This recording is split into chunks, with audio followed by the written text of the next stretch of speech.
Hey everybody, my name is Eric from ReliableResellers.net. Today is Friday, July 9th. Happy Friday. Hope you have a good weekend plan coming up. I don't have much planned, but that's not out of the ordinary. So today we're going to go see Wanda. So Wanda called us. Wanda, her husband has passed away, and she has a garage full of tools, and she doesn't know what to do with them, so she called us. So fantastic. So we're going to go over and take a look at them and just kind of see what she's got. This is the type of lead that before we made the connection with the auction house, we would have had to turn down. I don't have a store, I don't have a means to sell tools. We can sell tools on eBay, but it's not something that we do with any regularity. Tools are big, tools are heavy, and I just don't like selling tools, at least not on eBay. But because we have this connection now with the local auction house, we can buy this kind of stuff. So this is going to create profit that did not exist before we had this connection. So it's fantastic. That's exactly what we were trying to do. So we're going to go over and see Wanda in about 45 minutes. She is about 20 minutes away from us, and we're going to go see her at noon, and we're just going to go over there for maybe 5-10 minutes to see what she has, get a couple of pictures, and get an idea of value, and get an idea of the type, the size of vehicle we're going to need to transport the stuff. And it just depends on, you know, how big are the toolboxes, you know, and how many of them does she have, and so on and so forth. So we'll go do that in about 45 minutes. For right this second though, I need to get my thoughts out about advertising. So the purposes of this YouTube channel, I mean, it's to have a way to sort of advertise the business. It's a way to, you know, maybe drum up some sales eventually, and maybe have it be its own source of income as well at some point way down the line. But the biggest thing for me that the YouTube channel does, it allows me to get my thoughts out on video and then go back and watch them later and be able to sort of dissect what I was thinking and break down if it really is a good idea or not. So, right, I'm in business by myself. I don't have a business partner to bounce these kind of ideas off of. So for me, I do these videos, I upload them to YouTube, you know, they get some views, and I use the views and the upvotes and downvotes in a way to give me an idea if it was a good idea or not. If it gets a decent amount of views and a couple of upvotes, you know, hey, maybe I'm on the right path. If it doesn't get very many views, and certainly if it gets some downvotes, then maybe it wasn't the best of ideas. Now, I don't use that as the measuring stick, because people could just dislike the sound of my voice and downvote me, which is fine. It's just another thing I can use to try to help me measure whether or not some of these ideas are okay. And if you go back, way back when the channel first started, I was uploading lots of videos like this where it was just me getting my thoughts out, and I would go back and watch the video later to dissect and see if it was a good idea or not. And that's what this video is going to be. I need to talk about advertising and just the different ways we're going to go about potentially doing it. There's a lot of money to be spent in advertising, and you have to get it right when you're a small business because your budget just isn't that large. So we put the bench up over on Bush and Armenia. When the bench first went up, we got multiple phone calls almost right away. The first few weeks that that bench was up, we were getting calls, a few calls a week. One of those calls was Hector, our toy guy. It's how we found the toy guy. And so things were seemingly great. We had the one bench out. That one bench was producing a couple of phone calls a week. Those phone calls were leading to some purchases. Now, of course, the toy guy was the biggest one, but we did make one other one. But then the calls just stopped. And we no longer were receiving calls from the bench. And so that's when we started doing the digital advertising. Earlier this year, we added in the Facebook and we added in Nextdoor. Get the sun here. So we added in, you know, some digital advertising, and we started to see a return there. So then we printed those signs out, and we put the signs all over the place, and we seen an explosion of phone calls. And that's really kind of what showed me that we need to move our bench from the location it is now and get it out on Dale Mabry. So that's kind of where we're at right now with the bench. We need to go today and drive around on Dale Mabry over in the Carrollwood area and try to look and see where. So there's an attorney in town, and he has a contract with this advertising agency, and he has park benches all over the place. And he has negotiated a contract or whatever where he's movable, right? So if you want to advertise with this company and you want, say, that bench, but this attorney's advertisement is on there, well, if you pay more money than him, they'll just bump him and put you there and move him somewhere else. It's just part of his contract, I guess. So what I have to do is go drive around on Dale Mabry and try to find a bench that's close enough to a stoplight that has his ad on it that we can bump him from. So that's what we're gonna also do after we go and see Wanda at noon. We're then gonna go drive around on Dale Mabry, try to find us a bench that we can move our ad to. Now, hopefully, by moving the ad from its current location out to Dale Mabry, which is like a highway. I mean, it's not, but it gets a ton of traffic. It's one of the main arteries within Tampa. 4 lanes for the most part, some of it's 5. Big road, each direction. So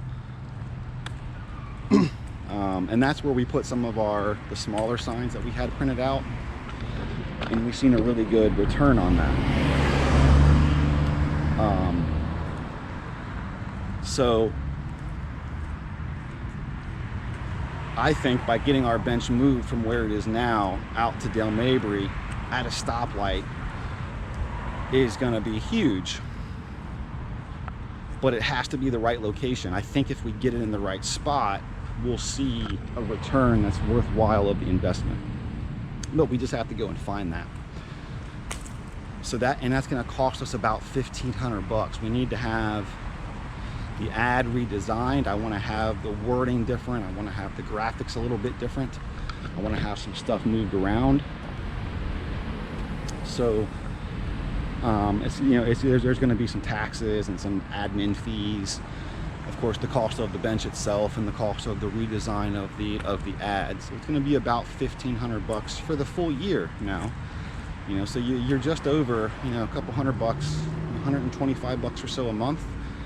That's not too bad. I can swing that, especially if the calls start coming in like they did with both our signs and our one bench, if the calls can just consistently come in and not fall off like they did for some reason with that bench. So it's hot out here. It's part of living in Florida, right? And it's sunny. Anyway, so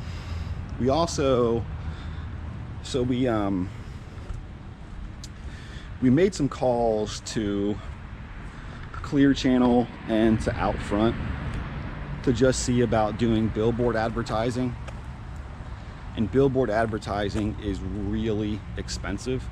Now I'm sure that the return has got to be there, or else why would companies pay to have their ad put up on a billboard? But you're talking a minimum of $3,000 to put up a billboard on Dale Mabry for 4 weeks, for 1 month. It's a bit cost prohibitive for a small company like myself to put up a billboard like that. Now I think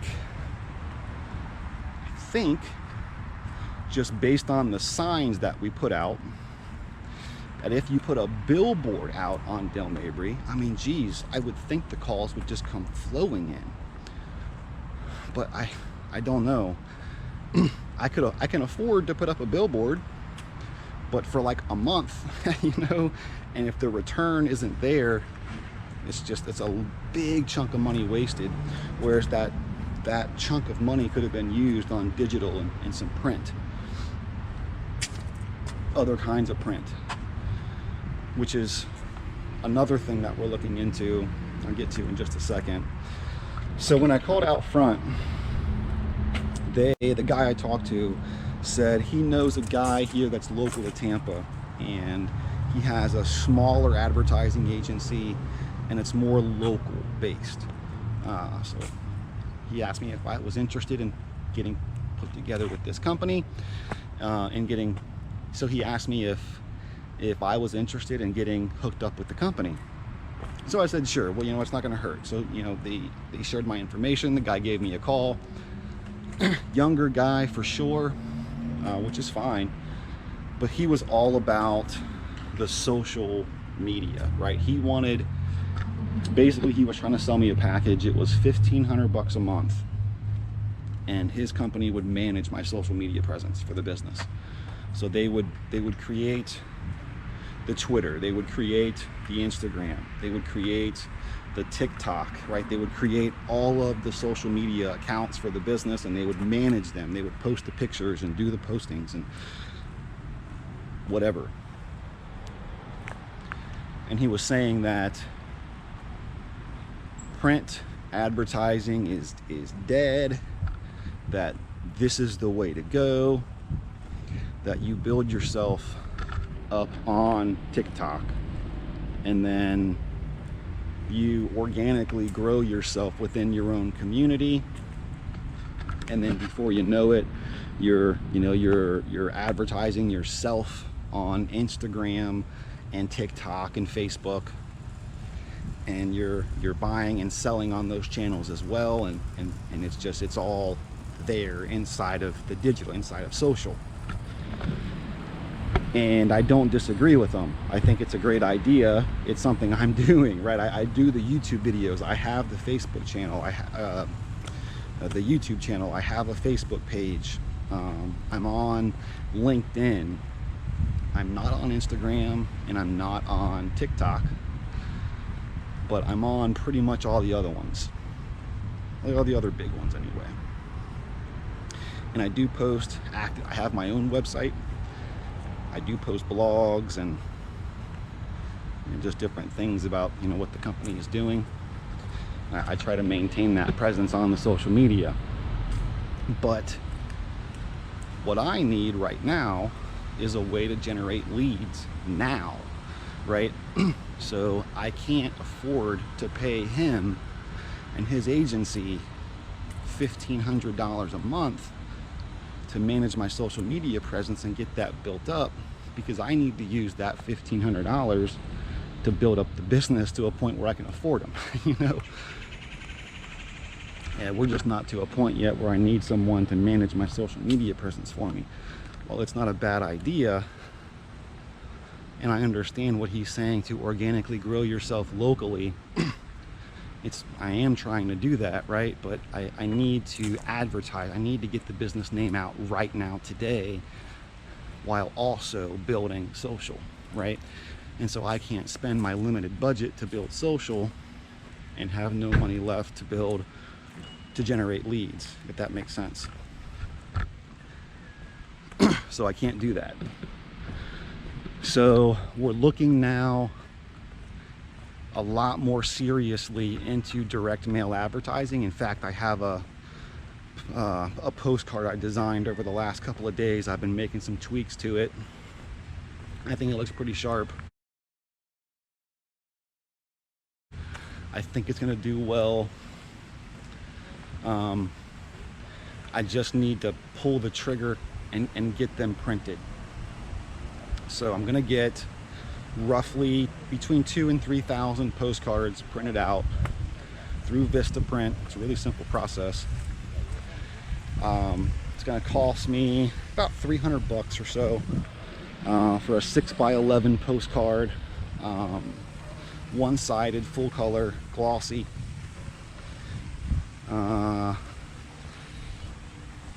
More standard thickness, I think, whatever. So less than $300 for it's $190 for 2,000, which is what I have it priced at right now. And then over on the post office, they have it's called Every Door Direct Mail, EDDM, and it's just a program you can sign up for, and you can send mail to every door within a zip code. So they have this little online tool. It's really pretty slick, and maybe I will, maybe I won't, slice in right here kind of what the tool looks like. So here's just a really quick look at the EDDM tool from the post office. It's pretty slick. You go to their website, USPS, and it's just eddm.usps.com. So what you do is you go here and you put in a starting address, and you click search. I put in an address that was relatively close to my house here, just to kind of get an idea. So here is basically the Carrollwood area, okay? Over here on the right, I've already selected 2 routes. I'll talk about this in just a second, but basically what you do here, you can see the different mailing routes. So as you move your mouse over a different area, you'll see it highlights, okay? And then hard for me to show here, just right here, it is the demographic, okay? You can see how many mailboxes in that mail route are residential, how many of them are business, and how many total mailboxes are in that route. And it shows you here an age demographic. You can narrow this down a bit to get whatever you're looking for. The average size per mail per household. So in this specific one that we highlighted here, or I guess now we're over here, sorry, it's 2.14. It'll show you the average income for that specific mail route. And then here is the cost to mail a 6x11 standard thickness postcard to 657 mailboxes on that specific route. So you can go through in your area and find out which route you want to send your postcards to. And this can be tricky because you need to figure out your demographic. So you need to understand your demographic. Who are you trying to target? What area in your city are you trying to target? And remember, with direct mail advertising, you need to do it more than once. From what I'm understanding, a minimum of 2 times, and a preferred minimum of 3. but an absolute minimum of twice. So you have to get it right. So that's the every door direct mail tool here that the post office has. Pretty slick, pretty slick. So I've kind of honed in on 2 zip codes that are mostly residential zip codes over in the Carrollwood area, which is where we want our sign to go. It's where we've just had the best return. The most phone calls from our advertisements have been over in that area, so we want to blanket that area as much as possible. So it's going to cost, to do the initial mailer, it's going to cost for those 2 zip codes, it's just short, it's like $290, so about 300 bucks in postage and everything at the post office, and roughly 200 bucks to get all the flyer, all the postcards printed up. So about 500 bucks. And we're gonna have to do it at a minimum 1 more time. And I think we're gonna wanna do it a 3rd time. When you're doing direct mail, just based on the research I've done, you need to do it a few times. You need to get that piece of mail in someone's mailbox more than once before the phone calls start to really come in.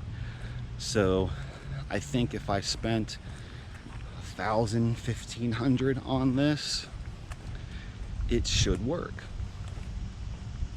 But it should, right? I don't know for sure. So we've kind of got the digital stuff that we're doing. We've got some of the social stuff that we're doing with some of the YouTube and the LinkedIn and some of the Facebook stuff. We could be doing more. We've got some print. We've got the 1 park bench. We're having that bench moved to a larger market where more eyeballs will see it. And we're gonna try some direct mailers. Outside of that, I don't know what else to do in terms of advertising, so we'll give it a shot and we'll see how it goes. So it's about 11:30. We're gonna go in here and get our car keys, and we're gonna go see Wanda and look at her tools. So let's go, guys.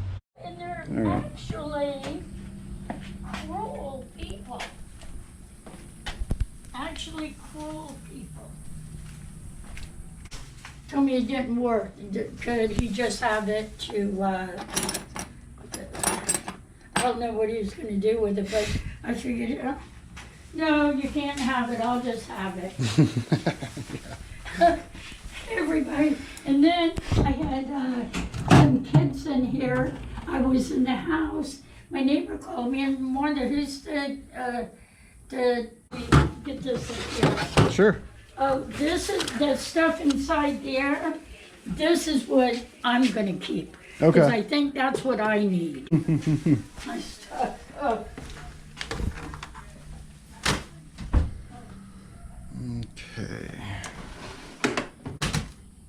So not quite as much.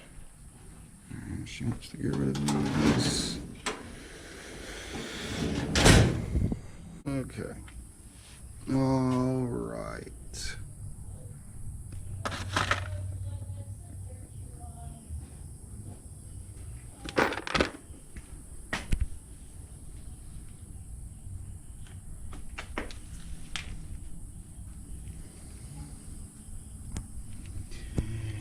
Down here, that's right. That's right. Okay. All right, so the tools were a bust, but that's okay. We're now gonna go and try to find some advertising spots on Dale Mabry. We're gonna go look at a couple of the benches and the shelters that are over the benches, just to try to get an idea of where we want to put our ad. So let's go. So that's not all that's tricky with advertising. You also have to really understand what you're going to put in the ad, how you're going to word the ad, what title you're going to use, what colors you're going to use. Color is important. So there was a study that was done where it showed the color blue has a much higher sell-through rate than the color brown. So if you know that the color blue is going to elicit a higher probability of getting a sale than listing something and using, At the end of the street, turn right. just say for example the color brown, well obviously you want to use the color blue, but you need to know to use that specific color blue, and it's navy blue. It's navy blue is the color blue that you want to use. You want to avoid browns, the color brown specifically. Turn right at the traffic light. I have found, and I'll sort of give away some of my secret sauce here, and it's not really secret sauce, it's just some of my own research that I've been doing over the past 7 months now. The way to properly word your title. So when I first started, I had a title that basically just said, I want to buy your items. Or when I first started, I had a title for my ad, for my digital ads, that said, I want to buy your stuff. And that was it, my phone number. And then I went back and I tweaked it a little bit and I changed it from I want to buy to we want to buy. And I think that little bit of distinction is important, because you're portraying your company as being larger than it is, which is fine. In 4 miles, turn left on North 22nd Street. You want people to have the impression that you're a larger company, you're established, and a legitimate company, and you're not just a fly-by-night one-man shop. You're not a scammer who's going to look to rip them off, or anything like that, right? So by using the word we, you're projecting a larger business, you're projecting a more professional company. It's just been my experience. So that one little tweak of changing the I to we and changing the stuff to items. So my ads literally now say, we want to buy your items, ! And it's my phone number. That's it. That's the entire title of my advertisements. What I list directly in the ad is I just simply say we buy and some of the items we buy. Now, something I am toying with now, something I am tweaking a little bit now, is changing it from we want to buy your items to we can help you downsize. I think that sounds a little bit better, but I need to do some market research and some testing on it. And that's tricky, because once you have all the postcards printed out, well, they're printed out. And it's not cheap to have all the postcards printed up. It's not expensive, but it's not cheap either. So I know the color scheme I want to use. I understand how to lay out the text properly. I understand how to use the colors in certain pieces, in certain places on the ad to make things pop. I've looked at enough advertisements now. I've looked at enough graphic design now over the past several months. I've done enough research. I've worked with enough design people. I've seen different ads created now. I'm seeing the pieces that are consistent between all of the ads, like some of the design tricks that these guys are using. Well, I've picked up on it, and I'm able to use it myself. And so I'll show you the ad. I'll flash up the postcard that I've got created here at some point throughout while I'm talking and doing all this.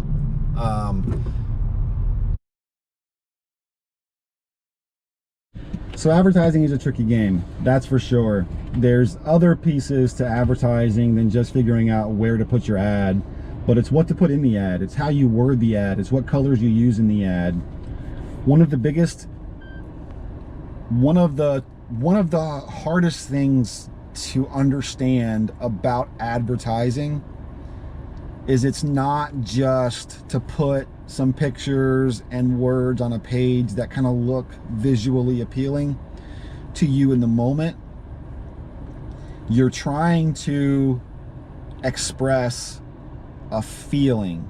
You're trying to capture an emotion with your ad. You're not just, excuse me, you're not just putting a title and some words and a phone number and just hoping that it works. You're trying to go in this with an educated idea of which words are going to elicit which emotions, what colors are going to put people in the buying mindset. How do you organize everything on the page in such a way that it's visually appealing every time? And these are some of the aspects to advertising that can be overlooked. If you just think, and this is what I did with when I first put my very first ad up, is okay, I found where I want to put my ad. I have an idea what I want it to say. So let me just get the phone number out there. Let me just get a basic title written and expect returns. And it just doesn't happen that way. You have to understand and figure out what is the emotion that you're selling people. And it's difficult to understand even what that means. The best way I have found to kind of understand what that means is with makeup.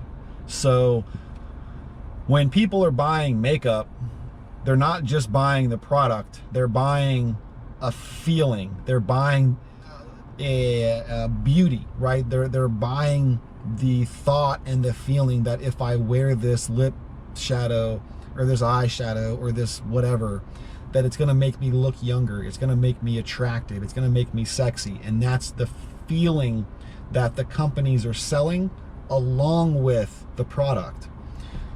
And it's really easy to understand if you've ever looked at a makeup ad, right? They tend to not even have the product in the advertisement. It's usually a younger, attractive person wearing very little clothing. They're portraying that sexy look, right? They have that, you know, that emotion that they're portraying is young, it's beauty, it's attractiveness, it's sexiness. And that's part of what you're buying when you buy makeup. Is yes, you're buying the eyeshadow or whatever, but you're also buying that feeling that when I wear this, it's gonna make me look like that person in the ad. And that's where I'm trying to get to when I create ads for my business. Now, obviously, I'm not selling beauty products, so I'm not trying to portray youth and vibrance and sexiness. I'm trying to portray trustworthiness. I'm trying to portray dependability. I'm trying to portray trustability and someone that you can come to and that you can feel comfortable knowing that when you come to me to sell me your items, that you're not gonna get beat up. You're gonna get a good deal. And I'm not going to just rush and try to beat you up and give you the lowest possible dollar amount that I can give you. So that's part of the emotion that I'm trying to portray in the ads. And that's kind of where some of the trickiness comes into play. So really, guys, the only bench that we've seen that looks even remotely okay is going to be this one here. I'll get out and show you, but basically we have to find a bench that has, and I'll show you here in just a second. We have to find a bench that has this guy on it. All right, so we're looking for one of this guy because he has benches all over the place. So we want to get there. It's right here at the light. It's a big intersection. The problem is it's not right at the light, right? It's right past the light. So, but it's right here as you're pulling into a major complex. So, you know, there's a Publix in there, a Plato's Closet, and a couple other things. It's a little shopping plaza. I go in there a few times a week because Publix is in there. So it's not at the stoplight, but it's right after the stoplight, and it's right there as you're pulling in. I mean, I'm gonna be honest, it's about the only one that I've seen here on Dale Mabry so far anyway. And we have to find ones that have that guy on them because apparently that guy is quote unquote movable, or at least that's what I was told. I was told to go find benches on Dale Mabry that have that guy's ad on it because he's movable. All right, so I signed the contract for the bus shelter, not bench. We're actually going to upgrade a little bit. So we're going to go from having a horizontal sized bench to having an illuminated and vertical bus shelter. It's much larger, so you get more real estate, and it is illuminated, so at night it'll be a lot easier to see from the road. The one that we're going with is going to be on, it's the one that I showed you guys a second ago. It's the one on Dale Mabry, right after Lineball, on the right hand side as you're approaching Publix. There is a turning lane that you pull into, and as you're going into that turning lane, that shelter is right there.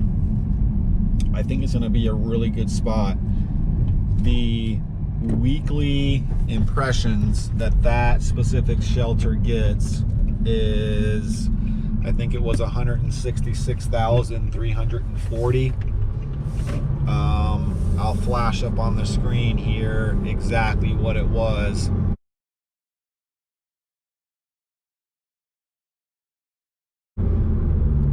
So just for comparison's sake, the bench that I have that's over that direction on the corner of Bush and Armenia, the weekly impressions there, I think he said was 88,000 or 86,000. So this one is essentially double, and it's on Dale Mabry. Again, you know, Dale Mabry is like a little mini highway here in Tampa. It's a main artery. A lot of people go there. I was wanting to get one that was going to be right at a stoplight, so that way you could get that captive audience while they're sitting there waiting for that light to turn green. But there really weren't any to get.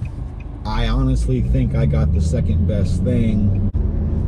So considering where you're at, if you're the first person in line at the light, you can definitely see it. And if you're the second person in line at the light, you can potentially see it, just depending on how big the car is in front of you. As you're driving by it, you're definitely going to see it. And if you're pulling in into the complex there, into that little shopping plaza, you're definitely going to see it. And we're about to drive past it here, so I'll show you. So here we're coming up over, so now we're coming on to Dale Mabry. We're getting out of the turn lane because we're going to go straight, but it is right there, right there.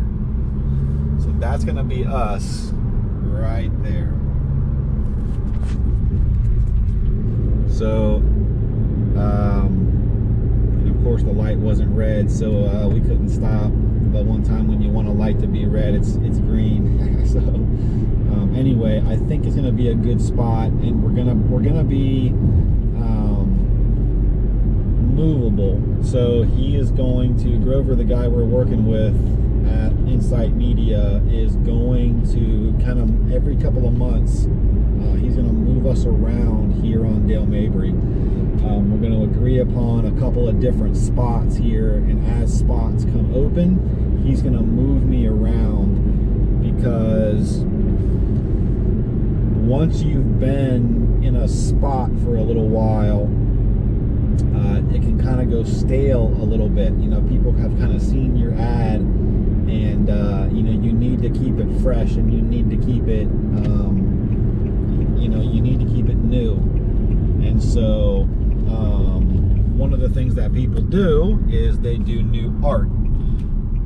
Also, one of the things that people do is they move around every couple of months. So they'll be at that one bench for, you know, 3 months, they'll move to another one for 3 months, and then even though the same people might see it, they'll see it in a different location and think it's new. It's just psychology. Apparently it's what they've told me at the advertising agency anyway. And I believe it. It makes sense. So anyway, right now we are at PetSmart because today is Callie's 3-month birthday.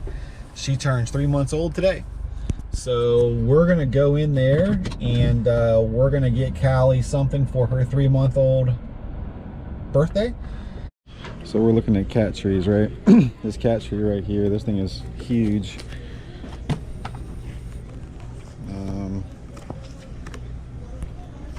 All right, it's got a little area down here. She could go in and hide out.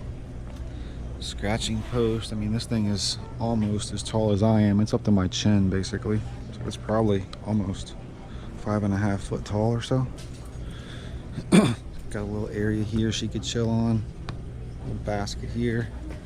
Scratching post all over the place. How much do you think something like that costs? It costs just here, I'm gonna show you guys. $200. Like the, are you serious? Here's one. Doesn't have a price on it. It's a smaller one. Doesn't have a price on it. But here's one over here. So this one is definitely, it feels cheaper than the other one. It's not as tall. Doesn't have any little nooks that she can hide in, except for all the way up here. It's this little one, but I feel like, you know, once she puts on some weight, that would break. It's $144. Cat trees are expensive. Here's a little one. Well, I say a little one, but there's this thing here. It's got a little, you know, she could walk up it, I guess. A couple of places she could scratch on. Another place she could hide out and chill. This one's $130. And goodness, cat trees are expensive. And then they've got the huge cat trees back here that are just even, like, these things are taller than me. I can't reach the top, just I'm flat-footed anyway. Tippy toe, I can reach it, but these guys are $220. These are some huge, like, they're big. How much are these? $230. All right, so we just spent $150 and got Callie some birthday presents. We got her a nice big like beer can looking cat tree that we're gonna put in the eBay room in the office. She likes to hang out in there, and she doesn't really have a place to hang out on, so we're gonna put that in the eBay room. So it's this guy right back here. This guy here. It's It's got an area on the outside where she can scratch it up, and then there's 3 different nooks on the inside where she can get in and explore. So let's go home and let's set this up. Let's go. We also got her 2 interactive toys. There's one that kind of moves around. It has a laser light on it and some other stuff. And it does its own thing. And then we got her another, there's a feeding tray that has a lot of moving parts in it that she can kind of, you can hide treats and stuff underneath certain parts of it, and she goes through and fiddles with stuff and has to find it and kind of hunt for it. She likes to, she's a very curious cat. I mean, I think all cats are curious, but she is especially so. She likes to dig in things and try to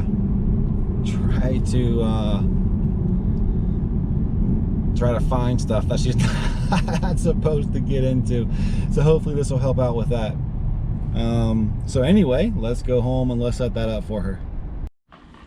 This is her, it's called a Pet Stages. You basically you hide treats and stuff, and then you can cover it, and then she has to come and try to find the treats by playing with it. She hasn't quite figured it out yet. She does kind of, she has, you know, sort of bat at it a few times, but she just doesn't quite understand that the treats are there. But she'll get it, she'll figure it out. And these things move. And then there's this guy here, which it has a laser light, and at the top here, this will unwind, and it's just like yarn or something, and it's gonna bounce all over the place with a laser light, which is gonna be amazing. However, it has a stupid screw that keeps the Callie, stop it. Callie.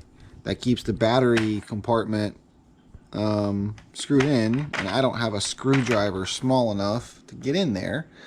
So I'm gonna have to go over Mom's house tomorrow to get a screwdriver that is small enough to friggin' get that thing out. But anyway,